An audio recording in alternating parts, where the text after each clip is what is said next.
Petite astuce pour maîtriser le système cristallin. Oh, il y a des tests. Disons ensemble les tests. Pour étudier le système cristallin, il est commode de se reporter à les axes de référence. Ce sont trois droites parallèles aux faces du cristal. Voici le cristal, voici les faces, et voici les trois droites que nous venons de tracer. Le choix des longueurs et des directions de ces axes est en relation avec les longueurs des côtés de l'unité de croissance cristalline. Ces axes sont appelés A, B et C et semblables aux axes cartésiens. Donc nous ramenons le cristal et voici les trois axes A, B et C. Mais ils sont construits sur des éléments existants, c'est-à-dire des arêtes du cristal.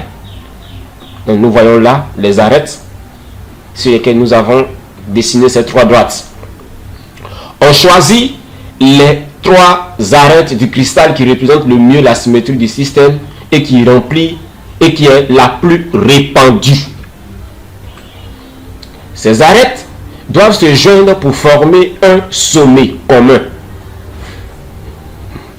Nous avons donc trois axes possédant une origine commune. Il reste à translater l'ensemble de manière à ce que l'origine coïncide avec le centre du cristal. On obtient alors les axes cristallographiques ou axes de référence. Donc, sur cette figure, nous avons respecté le principe. On voit bien que les droites A, B et C se coupent au centre du cristal. Ces droites définissent donc les axes cristallographiques qui seront un peu utilisés plus tard pour définir les paramètres linéaires d'un cristal, donc d'un système cristallin. Les angles. Les angles entre les axes sont appelés alpha, bêta et gamma. Dans le système le plus symétrique, donc le système cubique, ils sont tous trois égaux et font entre eux des angles droits. Dans le système le moins symétrique, le système triclinique, aucun des angles n'est un angle droit et les axes, tout comme les angles d'ailleurs, peuvent être inégaux entre eux. Donc nous présentons là ces trois axes A, B et C. Nous avons là l'angle alpha, l'angle bêta et l'angle gamma.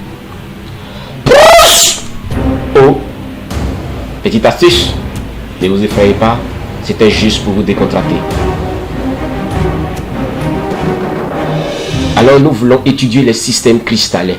Trouver des astuces pour nous permettre de retenir ce système cristallin.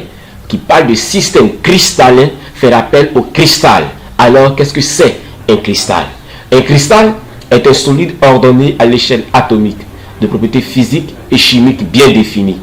On peut montrer mathématiquement qu'il n'existe que 7 manières de remplir un espace ordonné par un empilement régulier d'objets, atomes ou molécules. De fait, on observe dans la nature 7 types de cristaux différents au système cristallin. Nous avons le système cubique, le système hexagonal, le quadratique ou le tétragonal, l'orthorhombique, le rhomboédrique, le monoclinique et enfin le triclinique, entièrement définis par ces paramètres de maille. Donc dans les paramètres des mailles, nous avons dit les paramètres linéaires qui font appel aux longueurs, donc aux axes A, B et C, aux paramètres angulaires qui font appel aux angles, donc alpha, bêta et gamma, définissant la figure géométrique et son motif. Ces systèmes peuvent à leur tour se présenter sous 4 modes simples, centrés, à face centrée, à deux faces centrées.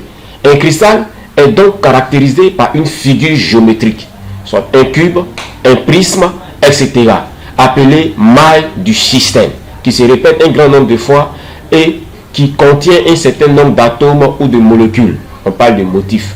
Ainsi, un cristal est entièrement défini par ses paramètres de maille, longueur et angle définissant la figure.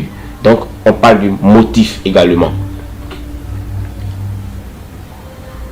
Pour maîtriser aisément les paramètres de maille, nous avons trouvé une petite astuce basée sur la disposition de chaque système, les paramètres linéaires, les paramètres angulaires. Alors, plusieurs personnes nous ont écrit, nous ont demandé si nous n'avons pas de petites astuces pour retenir facilement les systèmes cristallins et les paramètres, alors nous avons fait cette petite vidéo pour vous aider. Et donc, retenir ces éléments, ces 3 éléments,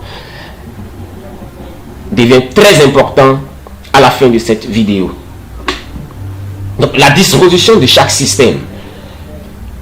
Et donc, nous avons trouvé un petit cantique, une chanson, pour nous permettre de maîtriser la disposition de ces systèmes qui sera utilisé plus tard pour maîtriser un peu les paramètres linéaires et les paramètres angulaires. Alors, chantons ensemble Trimore, Quadracu, Romex. Encore un peu. Trimore, Quadracu, Romex. Un tout petit peu. Trimore, Quadracu, Romex. Tri, pour parler de triclinique. Mo, pour parler de monoclinique. Or, pour parler de orthorhombique. Quadra, pour parler de quadratique. Cube, pour parler de cubique. Rond, pour parler de romex. Et enfin, X, pour parler de hexagonal. Trimore, Quadracu, Romex. Alors, nous voici en présence de différents systèmes cristallins, des systèmes tricliniques, monocliniques, orthorhombiques, quadratiques, cubiques, rhomboédriques et hexagonal. Donc, Trimore, Quadracu, Romex. Maintenant, nous sommes en présence de chaque paramètre. Nous avons ici les paramètres linéaires, là, là, là, là et là. Enfin, nous avons juste en bas des paramètres angulaires. Et comment retenir ces paramètres linéaires lorsque je mets dans ma tête Trimore, Quadracu, Romex? Automatiquement, lorsque j'ai Trimore, donc triclinique, on met tout simplement A différent de B, différent de C. Donc, les paramètres linéaires. Donc, lorsque j'atteins le monoclinique, j'ai A différent de B, différent de C. Lorsque je suis dans l'orthorhombique, c'est la même chose. Dans le cubique et dans le quadratique, regardez un peu, on a A qui est égal à B et différent de C pour le quadratique, et enfin pour le cubique, A égale à B égale à C. Donc, lorsque vous commencez à disposer Trimore, Quadracu, Romex, vous commencez à remplir A différent de B, différent de C, A différent de B, 3 fois. Ensuite, pour le quadratique, A égale à B, différent de C. Pour le cubique, A égale à B, égale à C. Pour le rhomboédrique, est la même chose que pour le cubique. C'est pourquoi nous avons ajouté, donc, mis auprès du cubique, vous permet de retenir assez facilement. Regardez un peu pour l'hexagonal, qui est un peu égal, qui est différent du rhomboédrique, mais égal au quadratique. Donc, je parle ici bien du système de paramètres linéaires. On va retourner un peu aux paramètres angulaires. Nous avons gamma pour le système triclinique, gamma différent de bêta, différent de alpha, qui est différent de 90 degrés. Regardez un peu au niveau du monoclinique, gamma différent de alpha égale à bêta. Et au fur et à mesure qu'on descend, la différence disparaît. À ce niveau, elle disparaît. Elle disparaît ici également. Elle disparaît. Et à ce niveau, elle réapparaît pour le système rhomboédrique. Elle réapparaît. Nous avons bêta qui est différent de 90 degrés. Mais il y a une petite différence au niveau du système hexagonal. Alpha est égal à 120 degrés, qui est différent de gamma qui est égal à bêta 90 degrés Celsius. Mesdames et messieurs, et c'était tout pour cette partie. Plus, juste pour vous rappeler, Trimore, Quadracu, Romex. Et oui, si vous avez aimé la vidéo, n'hésitez pas à cliquer sur le bouton j'aime, à partager la vidéo, à vous abonner à notre chaîne YouTube, Web Leroy TV.